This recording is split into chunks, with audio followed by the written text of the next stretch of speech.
America. I'm Gene Bailey. You're watching FlashPoint. Glad you're with us tonight. Hope you had a wonderful weekend. We've got news to talk about. We're going to get right into it. First, let me welcome our panel before I get to our special guest, Rick Green, Lance Wallnau, Mark Meckler. Good evening, gentlemen. I hope everyone had a great weekend. And good evening, yes, sir. Yeah, we've got so much to talk about. We're going to get right into it. But I have Rob Mccoy along with a special guest, Pastor Son from South Korea. Now, you may have heard this story as we had his son Chance on quite a while back, but let me play this video to recap what happened. Here it is. During the COVID-19 pandemic, the government ordered all churches to shut down. A sanctuary built for 5,000 was told to hold only 5 people. Pastor Hyun-Bo declared, "We will not live like circus bears, obeying every command. We will stand for freedom of worship." His voice echoed across the nation. Eventually, Sigero Church was charged and its doors were forced to close. Yet the congregation gathered on the lawn to worship God. He cried out, "Even if this place is shut, we will worship in the parks, on the beaches, and even on the streets." That day, every major news outlet reported on this scene. The government threatened to permanently close the church, but nationwide, churches' outrage and solidarity rose up. Within just 3 days, the government reversed its decision and worship was once again allowed across the nation. Later came another threat. The anti-discrimination bill, seeking to legalize homosexuality, was about to pass the National Assembly. Pastor Hyun-Bo and Sigero Church made a tearful appeal to churches across the nation. The appeal spread swiftly across the nation, and most denominations and churches stood together in response. On October 27, 2024, 1 million Christians filed 20 kilometers of downtown Seoul, praising and worshiping, and another million joined online. Together, they surrounded the National Assembly in prayer. From that day forward, no political force in Korea has dared to revive the bill. And then came the Save Korea movement. The Democratic Party, led by pro-North leftists who still controlled the assembly, attempted impeachment more than 30 times, and in the end, even removed the president. In response, Pastor Son and others formed a nationwide movement to defend freedom and democracy. In Busan, Daegu, Gwangju, Daejeon, and Seoul.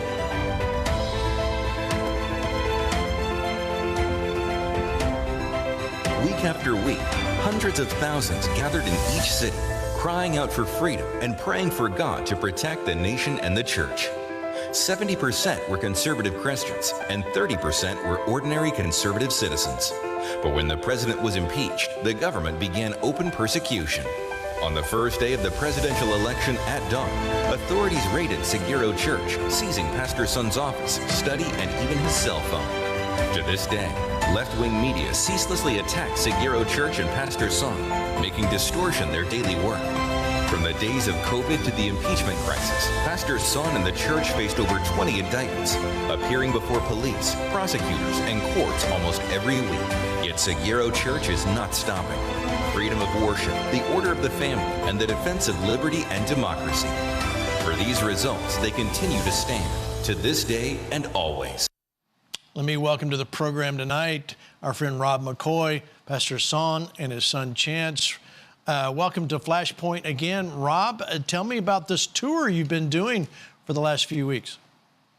Well, as you know, Pastor Son was let out of prison a little bit ago. They had kept him there for 5 months in a 3x7 cell in solitary confinement. And as a result of Chance having an opportunity here in the States, the vice president mentioned it to the prime minister, and then Pastor Son was released. Well, now they want to put him back in September.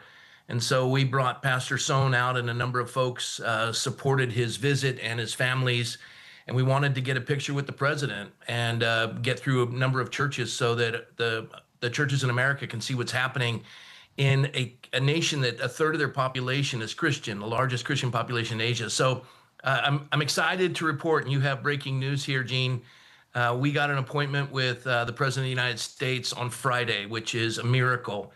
Even the president of South Korea couldn't pull that off. So praise the Lord. Thank you. Isn't that amazing? It's so amazing. All right, I've got to, before I go to Pastor Son, Rob, here's a picture of Pastor Son with Charlie Kirk. This is 2 days, if I remember right, 2 days before he was assassinated.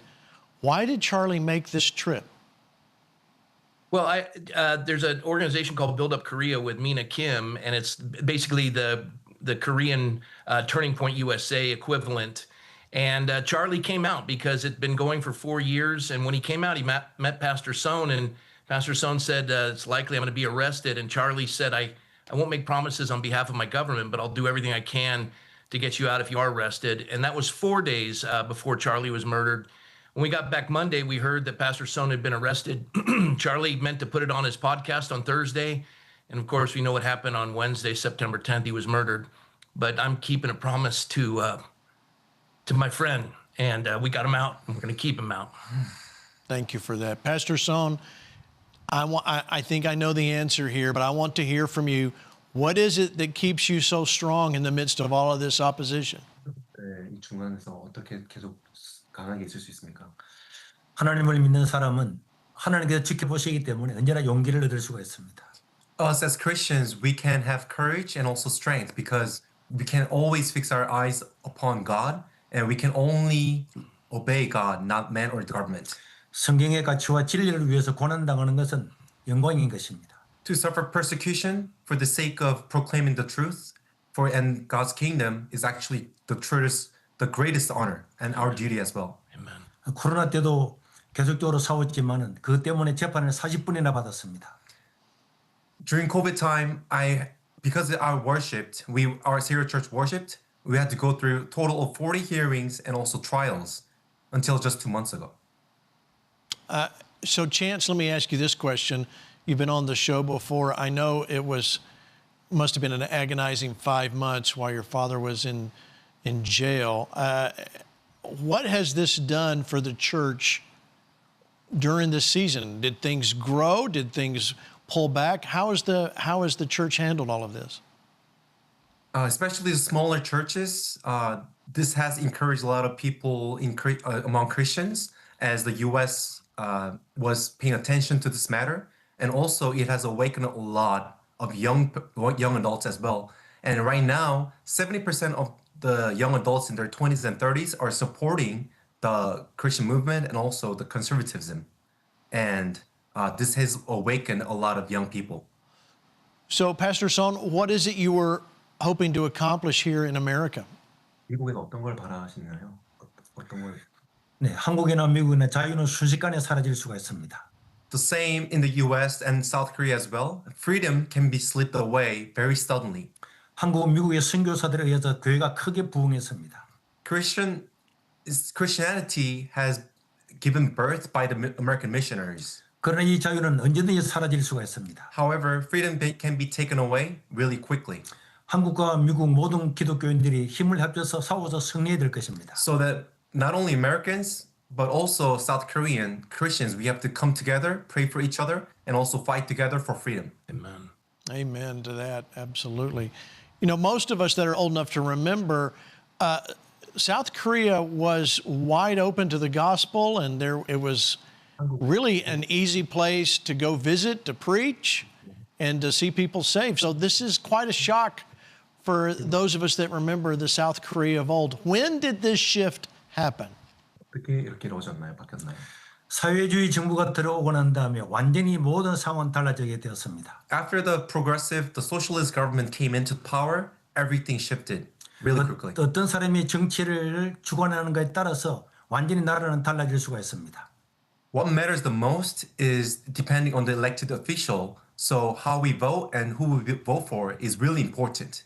한국에는 교회 폐쇄법까지도 발의가 되었습니다. A bill named Church Closure Act has been proposed, and this is how bad it gets. 기독교 학교를 폐쇄하는 그런 법안도 발의가 되었습니다. Also, another bill to close the Christian alternative schools. 정치가 중요합니다. So politics is really important to share the gospel. Amen. How is the church responding there in South Korea? Are they scared or are they rising to the occasion? 어떻게 반응하고 있나요? 무섭나요? 아니면? 한국은 모든 사람들이 지금까지 입을 다 닫고 있었습니다. 그러나 지금부터 이제 입을 여는 사람이 생기고 있습니다. Most churches have been silent. However, from some time ago, there are a lot more Christians and churches that are speaking out right now. Amen. 특별히 젊은이들이 엄청나게 기독교를 지지하고 그리고 우리를 지지하고 있습니다. Yeah. Once again, it's actually young adults that have been awakened a lot and also speaking out and raising their voices. 얘기했어요. That's wonderful. And it's so good to hear. So what are you hoping, what will you say to President Trump when you see him on Friday? 트럼프 대통령 만나면 금요일에 무슨 말씀하실 거예요?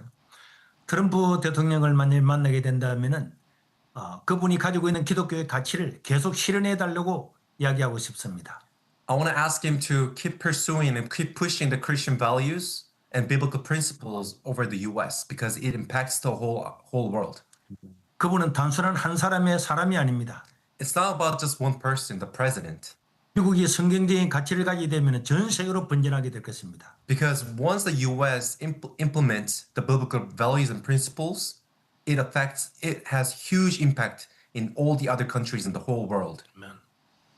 Amen. Rob, Pastor Rob, I thank you for your help with Pastor Son and Chance in America. My joy. You know, he said something that was so profound, Gene. Everything he says is profound, but this one hit me. He said, you know, Pastor Rob, I came to America and I had this country to help me. If America falls like Korea is falling, where will anyone go? He understands this. He's standing firm. He's one of the bravest men I've ever met. And it's a joy to keep a promise my friend Charlie made for this precious brother and his family. Pastor Rob, Chance, and Pastor Son, thank you so much for what you're doing. We're praying for you, and thank you for being on FlashPoint.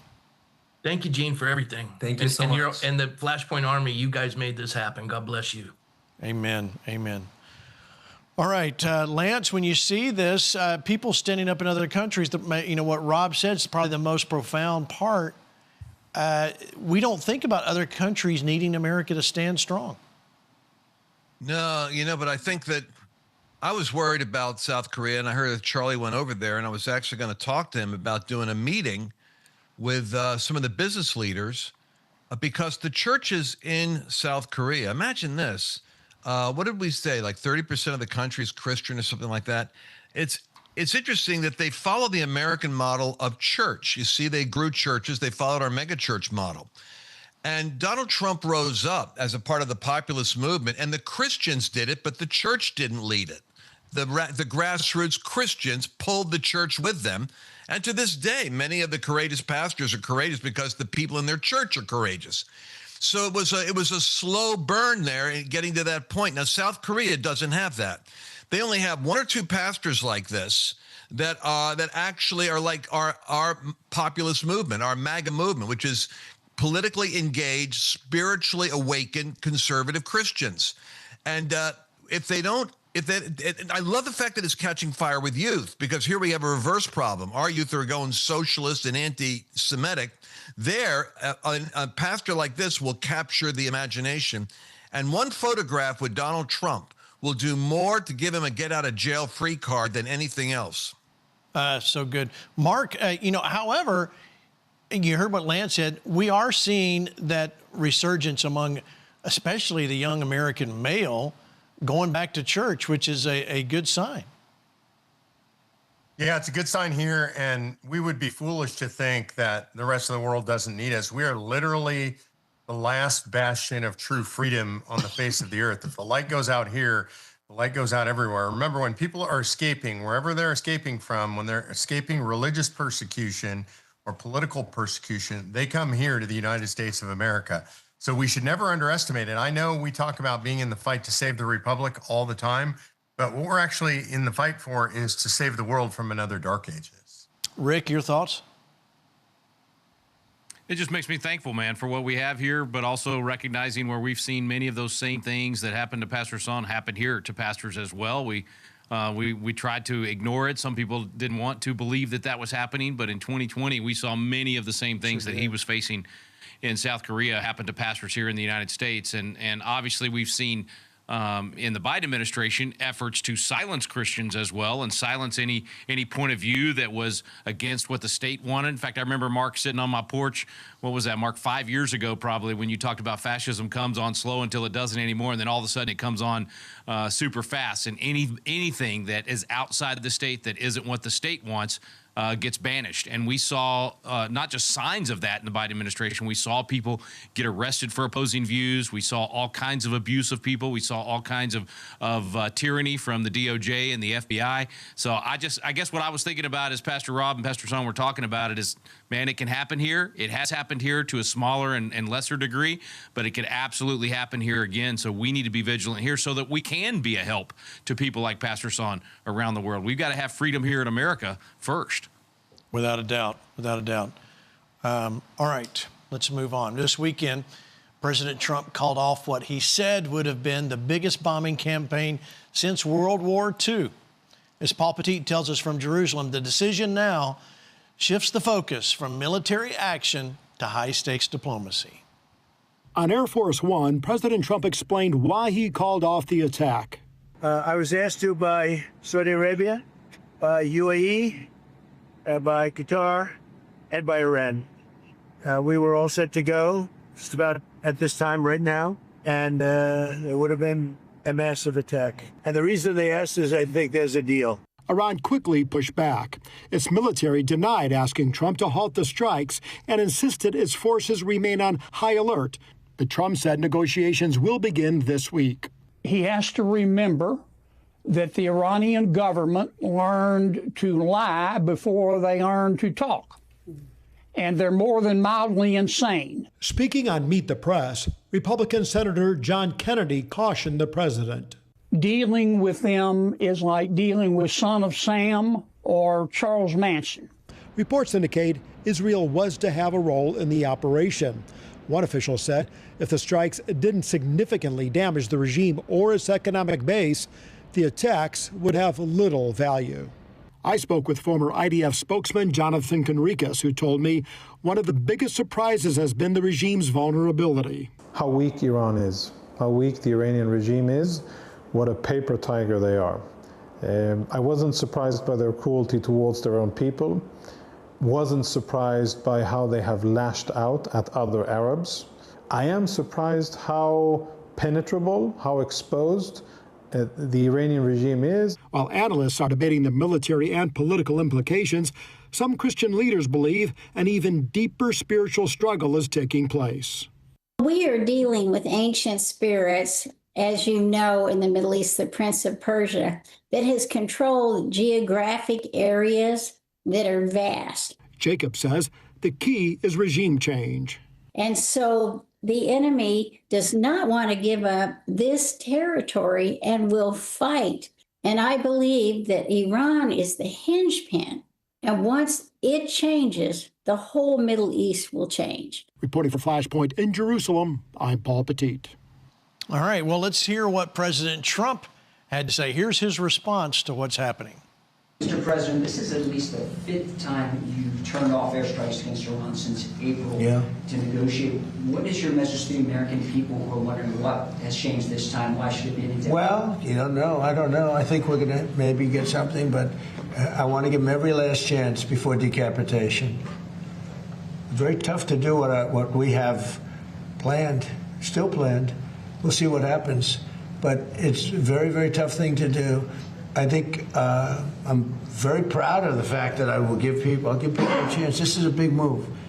To do an attack that big on a country, I'd rather not do it. Now, we've already, through lots of large attacks, but they were normal large. Hopefully they'll come to their senses, because what happened, cannot have a nuclear weapon, but hopefully they'll come to their senses. So they called me. And they said, please don't attack, we'll make a deal. That's the real truth, and everyone knows it. All right, Mark, here we go again. We're around the mulberry bush one more time. It seems like President Trump had to go there. Interesting choice of words. Decapitation is not one of the words you would think he would pick, but it is pretty effective on what he's saying. Yeah, I feel like we're watching Lucy pull the football out from Charlie Brown over and over again. And I think one of the things that is misunderstood here is that the IRGC is not a single thing. They divided that country up into 35 autonomous regions under what they call the Mosaic strategy of war. And there's nobody who can call the shots in Iran. And that's why you see them say, okay, we'll have a ceasefire, and 5 minutes later, you don't have a ceasefire, because there are plenty of different groups and people who have access to weaponry. What do you think, Rick? Yeah, I'm a little bit stuck on Senator Kennedy's comments when he said, you know, this would be like dealing with Son of Sam, because believe it or not, Gene, I got a letter from Son of Sam, and, you know, he became a Christian later in life, or actually still there, but weird, I know, totally weird. Somehow he was listening to Wall Builders or something while he was in prison. So I was a little bit stuck on Senator Kennedy's comment, but man, I feel like we are almost needing to say the same thing we've said for months. But you know, I'm going to go to the point of that we've made many times about trusting President Trump and trusting the guy in the room, and realizing that, exactly like Mark said, you're dealing with all of these different, you know, no real negotiator, not to mention the other countries that you're having to deal with as well. It's a mess. It's just an absolute mess. And I trust that President Trump's doing the best that he can with that situation. Again, keeping in mind, what are we, 100 days from the midterms? And so, you know, he's got to do the dance. I'm still absolutely for completely removing the Islamic regime and getting back to a constitutional monarch in Iran. That would be best for the world. We may not get there. President Trump's obviously willing to take less than that right now. Otherwise, he wouldn't even be going back to the table. But it does feel a little bit like Groundhog Day. It does. All right, Lance, look at this. CENTCOM says they're continuing to strictly enforce the blockade in the Strait. Watch. Captain, you are requested to alter course to 190. If you do not comply, we will compel compliance with force. This is Warship 45. We will monitor your course for compliance at this time. Warship 45 standing by on 16 out. So, Lance, do you think this is going to, I mean, the same question, are we going to get anywhere here, or is this just a pause in the fight? As long as Iran, and don't forget, they've got a little bit of encouragement coming in from Russia and China, whatever that means. But as long as Iran can destabilize Trump's winning the midterms, they got cards to play. And that card, they're going to play those cards all the way up to the midterms. I could foresee a peace. They're deliberately playing games, and then they're going to do something to pull the football out, to use the metaphor Mark used, so that Trump is embarrassed by having to go back in a week before midterms and have to do. So I'm almost of the opinion that when he talks about a decapitation, he's saying I might have to go for they have a nuclear power plant, they have energy, they have bridge infrastructure. Carg Island, he keeps talking about. He might be talking about literally having to destroy the infrastructure. Now, the reason why that's bad is 90 million innocent people that have suffered already. They suffer, but the domestic pressure that puts upon all those 35 mosaics, they all become embedded in hostile cities and territories where the people no longer are willing to live under these kinds of conditions. You wonder what kind of armaments must be going on. We don't have access to this, but I mean, if you and I could figure it out, certainly anyone else could. The CIA has to get through the Kurds into these city infrastructures and start to train grassroots militia, because they can't take to the streets unarmed. So I think that they're looking at what Trump might be doing as a radical measure. My concern is they're stringing him along and going to force him to do this later. He's better off doing it now than later. Well, time will tell. Here's Secretary of State Marco Rubio. He had some interesting discussion with Laura Trump about the denuclearization of Iran. Watch. I don't think the Iranian regime has ever faced a president like President Trump, which is someone that actually takes action. You know, they got used to, for 20 or 30 years, not just the U.S., but the broader world, allowing them to get away with things like lying, breaking deals. tricking people into agreements and so forth.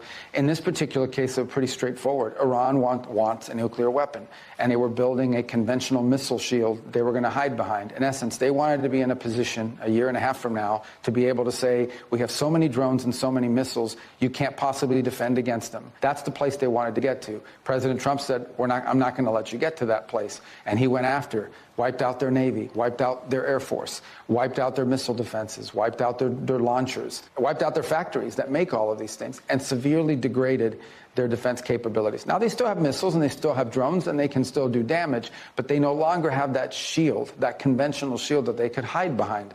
And that's changed the whole dynamic. It's the only reason why they are now willing, and in some cases seem eager, to do a deal on denuclearization, to do a deal on the Straits, because we're now approaching them from a position of strength, not from a position of weakness, which is what they perceived from previous administrations and, frankly, from the world writ large. All right, it brings up a great point here. America has been the weak one in the room. We've been perceived as weak because we have been weak, Mark. No, I think that's true, and I think it's crossed multiple bipartisan administrations. Yep. And I do think that a lot of what we've done has been very successful in Iran, and we've definitely set the nuclear program back. We've definitely prevented them from forward moving force in the region. And that's why another alternative, and I don't understand why the president hasn't talked about this, is just to wash our hands of it. We're done. We did what we came to do, and let our allies in the region take them out. Because I can guarantee you, Israel, Saudi Arabia, UAE, all these nations would step into the gap and do whatever they wanted, and that would be to finish the regime. You agree with that, Lance? You think that's what would happen? Well, I love Mark's optimism on that, but my concern is that they're worried about their desalinization plants getting blown up. They have some. It's almost like they like it's like an Abbott and Costello routine. They like us going in there and being the bad guy, but when it looks like they could get hit, they go, well, let's exercise some restraint. I wish that was true. I wish that there was I'm looking at it now and saying, my gosh, Trump has softened them up so that Egypt, Saudi Arabia, all the UAE, certainly, I know Israel working with the Jews might be a problem, but they could work with them in coordination. This is the time to go in and reoccupy and make that a friendly nation. But if they don't have the will to do it, I don't think any more than the United States has the domestic capacity to put boots on the ground. We're in a weird moment of history, and you cannot bomb your way out of this. That's why what Cindy Jacobs said is true. They have to be under so much economic and domestic pressure that they're forced to have to say uncle, because they really do want to hurt the United States and Israel. All right, Rick, I'll give you a last comment on this.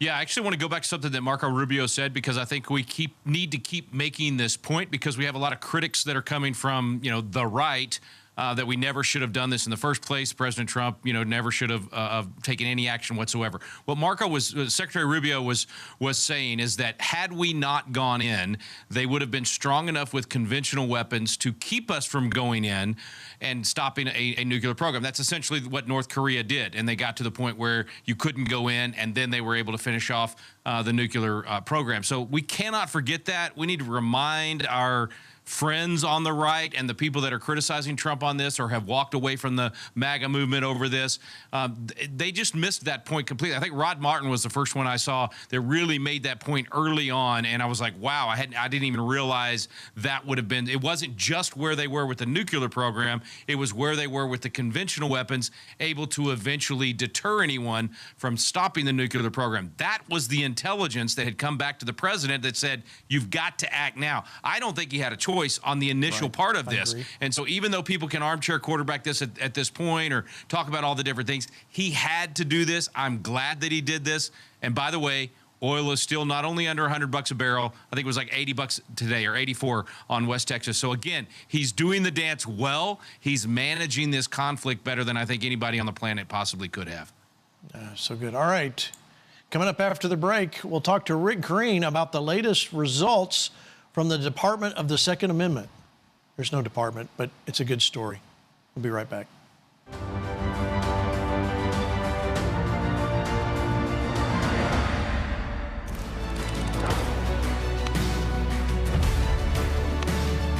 The 1,400-year track record to watch this happening. I put it in a book called What Every American Needs to Know About the Quran, A History of Islam in the United States. Learn how you can turn the tide on the tsunami of darkness. Get your copy of Killing America and What Every American Needs to Know About the Quran today at fparmy.com. We need courage. We need people to stand up for what's right. God is ready to shift the church into the next phase of what he's doing. FlashPoint has a voice for that. We must use that voice to hear what he's saying and announce it to the body of Christ. This is a release of the river of God, not just there, but from there into the nation. I believe we're going to see signs, wonders, miracles, outpourings of the Spirit. We're moving into this river stage of the revival, and I can't wait to get there. What if the headlines aren't just history, but a warning? A pattern is emerging, linking world events, Israel, and the fate of nations. In Eye to Eye by William Koenig, you will uncover the connection between global decisions and biblical prophecy. FlashPoint Army, it's time to stand bold, stay informed, and be engaged. Order your copy of Eye to Eye via phone, 888-427-9057, or online at fparmy.com.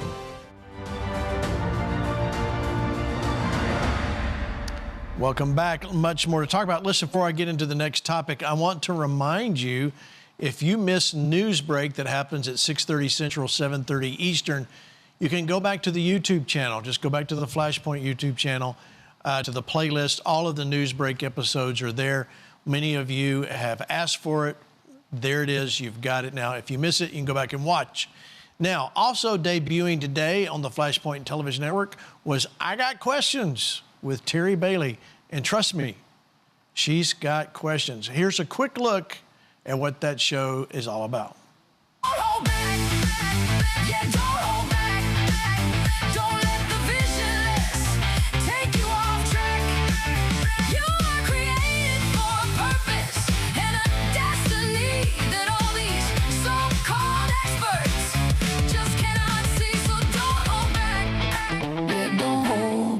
Hello, and I'd like to welcome you to I Got Questions.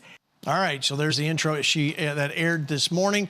It will re-air tonight immediately following FlashPoint on the FlashPoint Television Network. You can catch it all during the week, Mondays at 9 a.m., Fridays at noon, Sundays at 4 p.m. Those times are Eastern. But tonight, special re-air immediately following. And then if you missed the news break program, it will air at 8:30 Central p.m., 9:30 p.m. Eastern time, right after I Got Questions. So stick with FlashPoint Television Network all through the evening. Thank you for watching. All right, let's move on. Let me show you what happened with In-N-Out. A deadly shooting at an In-N-Out in Idaho. Police have now identified the gunman.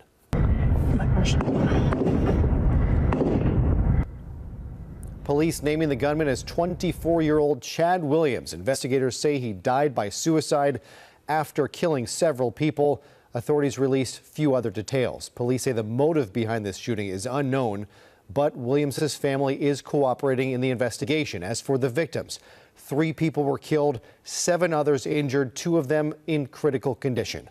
Police confirm Williams was the only gunman in this, but the police chief there explained why there were reports of multiple shooters. We can confirm that there was an off-duty state trooper and a citizen who actively engaged the suspect by returning gunfire towards him. We want to take a moment and commend the actions of the off-duty officer and the citizen in their heroic action to stop this incident. We believe their actions helped drive the suspect away from the scene, preventing further casualties. The chief said a Twin Falls police officer also opened fire during the search for the gunman, though no one was injured in that shooting.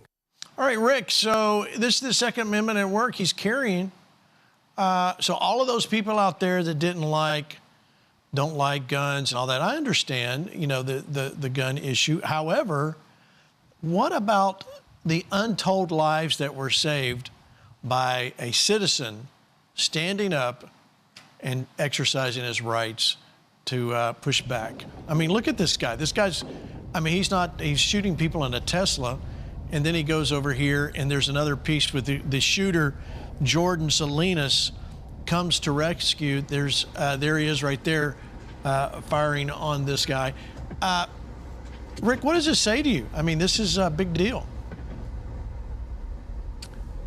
Well, man, we've said it for years. You know, you're not going to get rid of. There's going to be wolves, and the only way to save sheep is you got to have sheepdogs. And this guy was clearly a sheepdog. I've said this exact thing for 15 years now. The death count on a mass murder event is always going to be directly proportional to how far away a sheepdog is that has the necessary firepower to stop the threat. And when you have somebody like this that's, I don't know if he was in the line at In-N-Out or he was close by or where he came from, it's no different than a mass murder event at a school. If you don't have trained teachers and cafeteria workers and people in that hallway that can stop the threat quickly, you're going to have a high death count while you're waiting on the police to breach the perimeter. You know, police are always seconds away or minutes away when you need them in seconds. It's not a slight on them. You just can't have enough police to have them on every street corner, or you wouldn't want that. It'd be a police state. So, you know, I thank God for the sheepdogs out there. It's why we train at Patriot Academy and offer that training to people. It's for citizens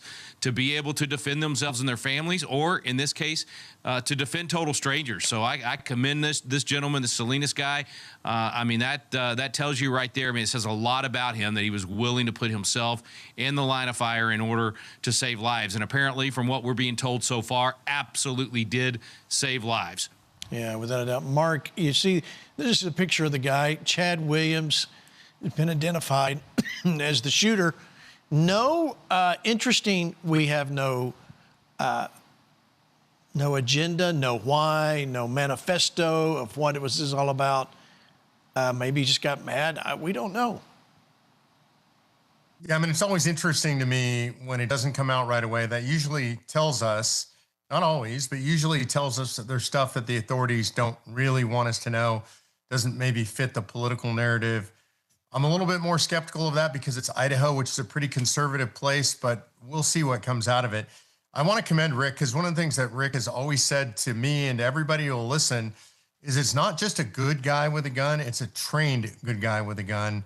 And when you look at the social media of the guy who came to the rescue, guy who pulled out his own weapon and put himself on the line, there's posts from him going as far back as a couple of years ago of him out in the desert training and saying, you got to train, you got to practice. God forbid you should ever need this. You guys are showing the video now. God forbid you should ever need it, but you want to be trained and you want to be practiced and you want to be ready to go. And obviously this citizen was. And so, man, listen to guys like Rick Green who know this better than anybody else. Not good enough to carry your gun. Be trained and ready to use it. Yeah, so good. So good. Lance, your thoughts? Hey, Gene. Go ahead, Rick. Go ahead, Rick. Rick. Go ahead. Well, I just want to say about the perpetrator, the dirtbag that was willing to do this. I will stake right now. We will find out he was on some kind of psychotropic drug or hormone therapy. There's something that rewired his brain. It's 99% of the time you have one of these situations, they've been on some sort of psychotropic drug or hormone therapy. So we may not know much else about him, but I guarantee you there's some of that involved. Well, we just have to keep pushing for the answer because I think you're absolutely right.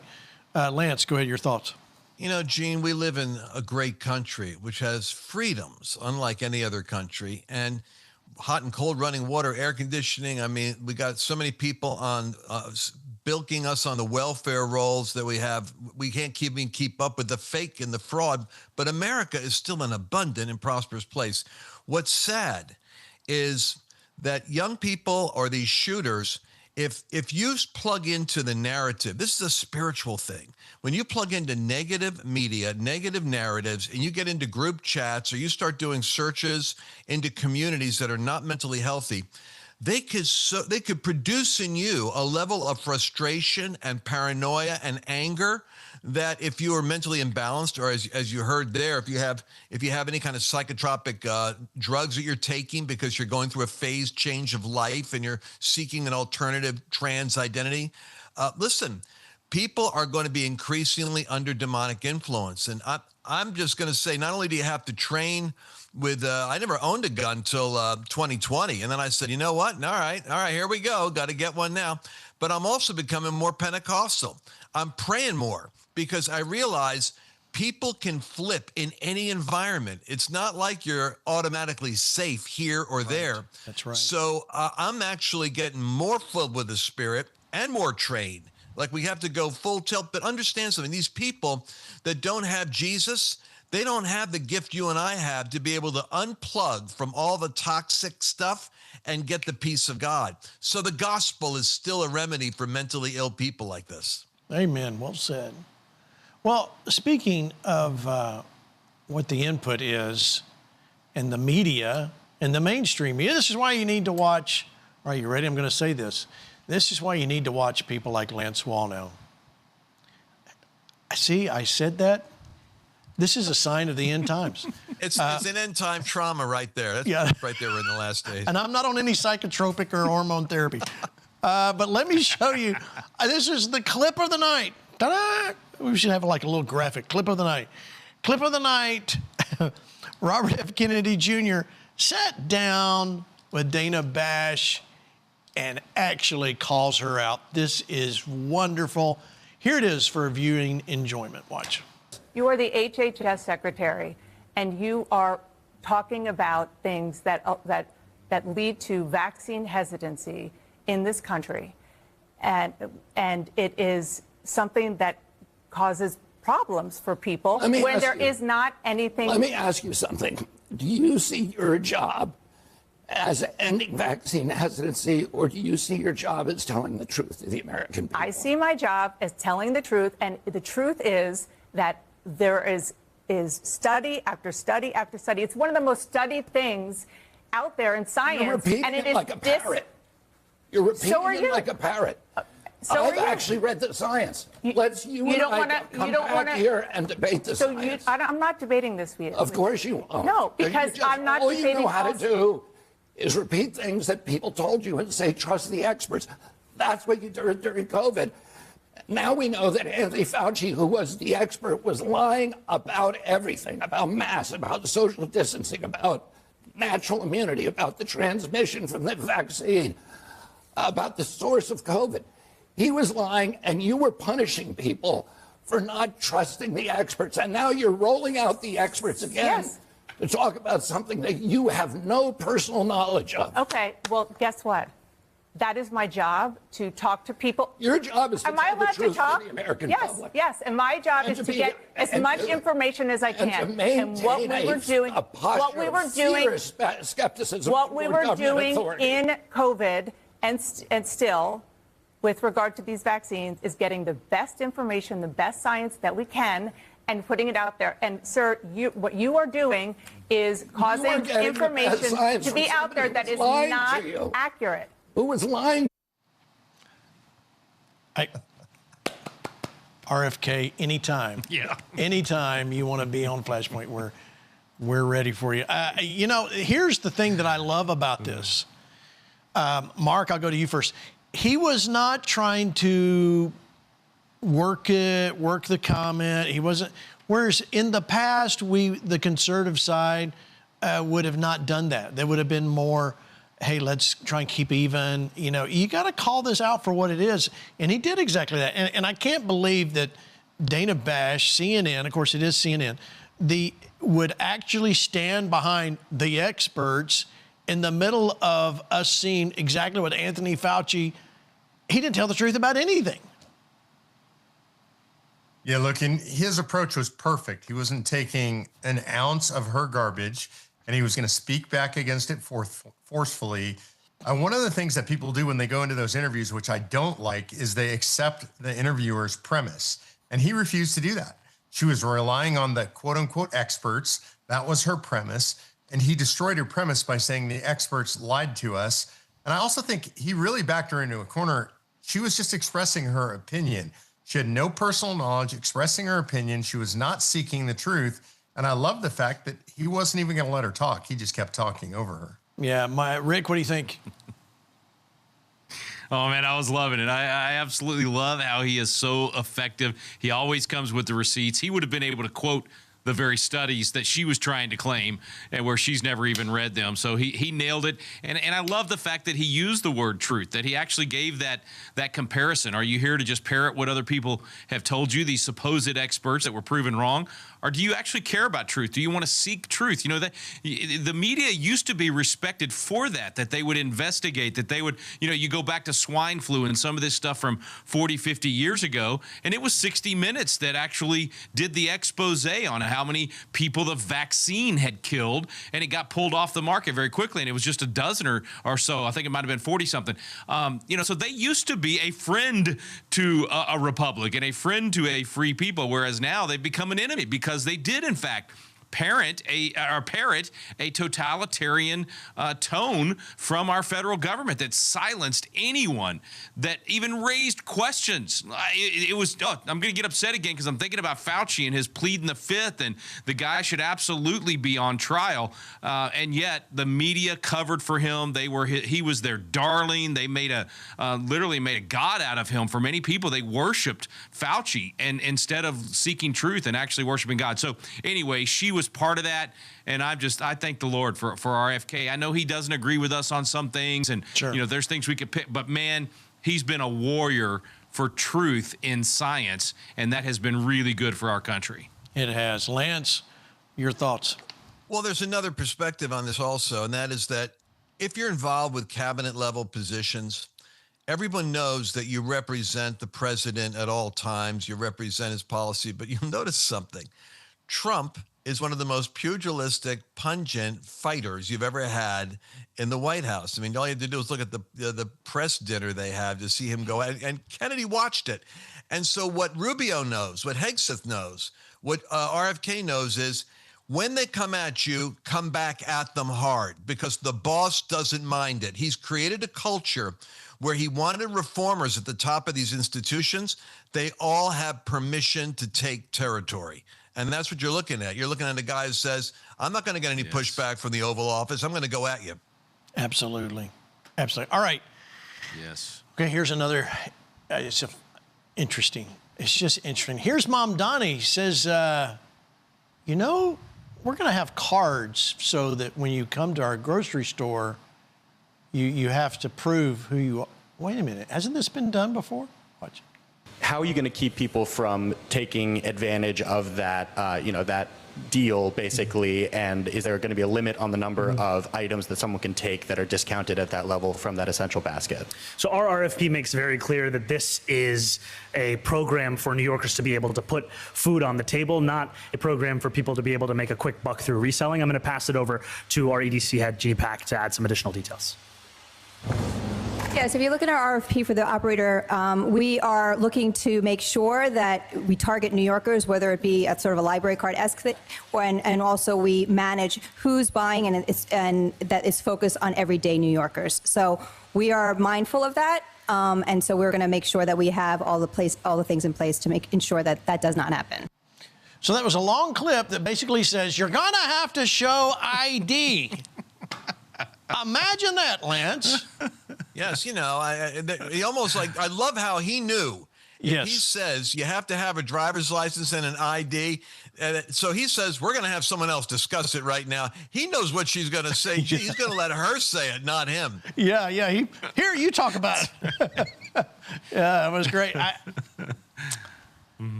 Rick, do you think Mom Donnie, is it starting to fold in on him? Is it just destiny that this is going to fold in on him, or are the New Yorkers going to continue to buy this? No. I think he's going to have several years here to ruin New York and try to gloss over the destruction of socialism, because they'll tax everybody and use that money to make it look like it's working. But I do think it's hilarious that you have to get you got to use your ID to get your creamed corn and green beans, but not to vote, because it's much more important to make sure that your can of green beans is only going to a person that is who they say they are than the actual fate of the republic. That's not near as important. You're a racist pig. All right. He couldn't let this go. President Trump had something to say about it. Watch. Please. Mr. President, New York City Mayor Zoran Mamdani is requiring an ID to access his government-run grocery stores. What then is your message to Democrats who do not want to pass the Save America Act and ensure, ID at the ballot box? This was just announced. Yeah. I heard about it. Yeah. Well, I wish they'd have an ID to access the voting booth. You know, they don't want to access the voting booth with any identification. We want voter ID, and we want proof of citizenship. Well, he also had a thing where you had to have 2 different IDs to shovel snow. Remember that, Mark? You remember that? That's right. Yes. This is the best. I'm actually enjoying this. But the problem with the Democrats is they've gotten past the point of any shame for getting caught in lying. They just don't care. They're like the 6-year-old kid that gets caught with the hand in the cookie jar and says, "That's not my hand in the cookie jar. I didn't take the cookie." Yeah. And they'll say it to you with a straight face. And the reason they will is because they know Democrat voters will go for it. The voters don't care. The voters will vote Democrat, the vast majority of them, no matter what happens, until it ruins their life. And I'm starting to see a little bit of pushback around the edges. You had this pied-à-terre tax for second homes, and they put a list out of over 900,000 people that might have second homes. A lot of them were primary homeowners, and they're leftists, and they're mad. And so if he keeps making them mad, then we might see a change. Yeah, I think he needs to keep publishing lists and stuff like that. All right, as you know, let's go to Congress because nothing happens there. Senator John Kennedy talks about avoiding another government shutdown. There it is. Will you support a deal, a bipartisan deal, if it is reached, to avoid another government shutdown? Well, I don't know what the deal is yet. I'm only on the Appropriations Committee, but I've heard nothing. Now, it's been reported that Senator Schumer, in return for keeping government open, wants Senator Thune to kill the budget resolution and to take away President Trump's authority to review government grants. I think to agree to that would be top of the heap, king of the hill, number one, stupid. Will I vote for it? The short answer is no. The long answer is hell no. And if that's what Senator Thune puts on the floor, we will get, I'm not going to vote for it, and I don't think most Republicans will, and I don't think the House will, and we will have shot off yet one more of our toes. I would put because we'll be blamed for the shutdown. Yeah. I would put a clean CR on the floor with none of this foolishness in it. And if Senator Schumer wants to shut down government at the behest of the Graham-Plattner wing of his party, he should knock himself out. Right. I don't think he'll do it, but he might. All right. Here's the thing, Lance. Whatever he does, he's going to take a few Republicans are going to vote with it. I mean, and this is the problem we've had ever since this administration came in. I hate to say it, but, see, so even with the Save America Act, because we're dancing around that, it's stuck in the Senate right now. You have Mccoy and Collins are holding out until it's so.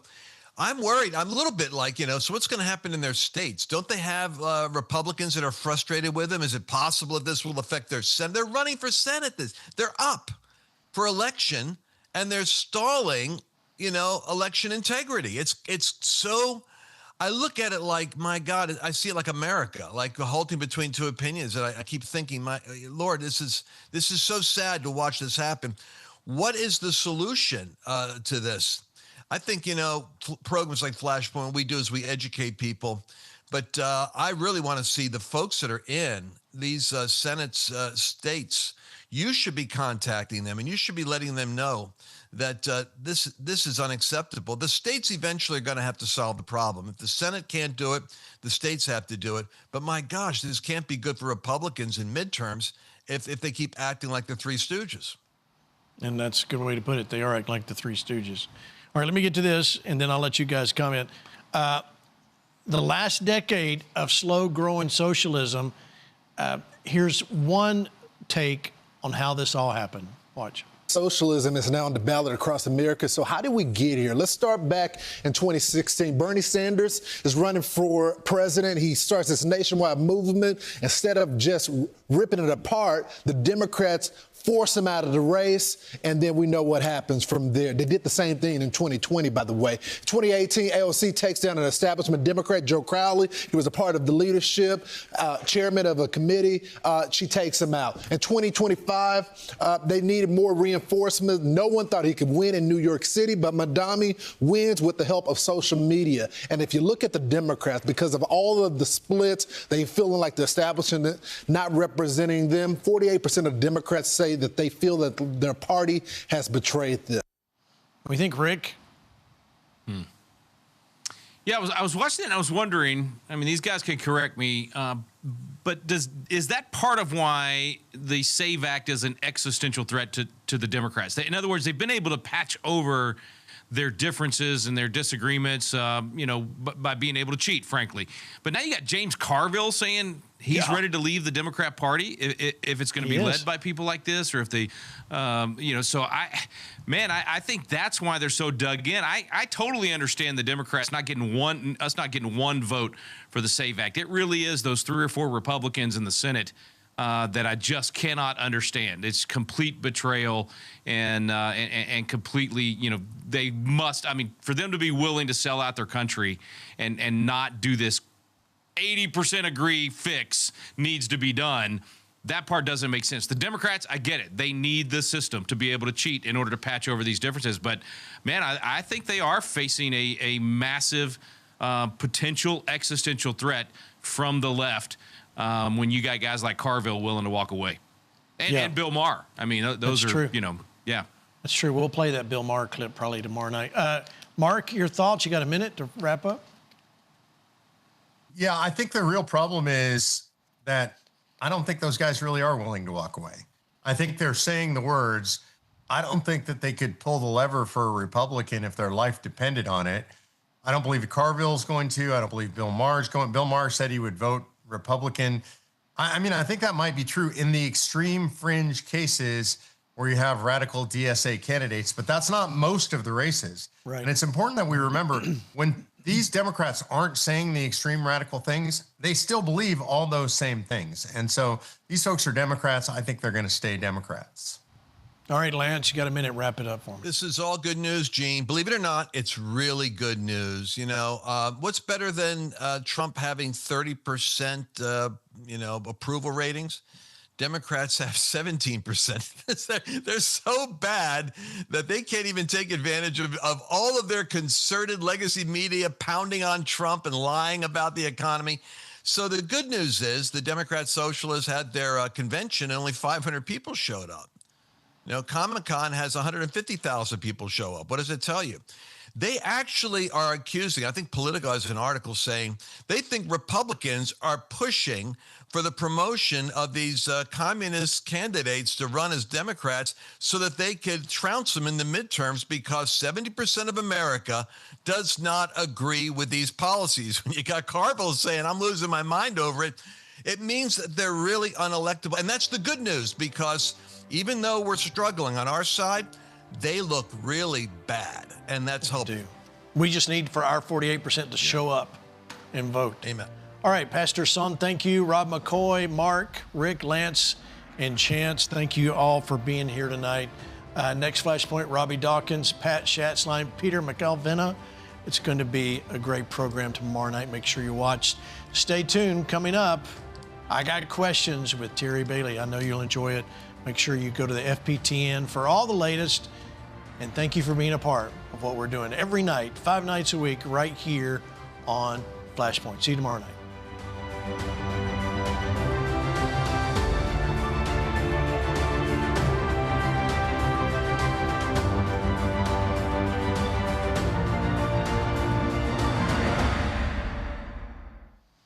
All right, so the war continues. Middle East has reached past a boiling point. Recent strikes, peace, no peace, it escalating, and oil prices are fluctuating. It's impacting the economy, the stock market, your savings.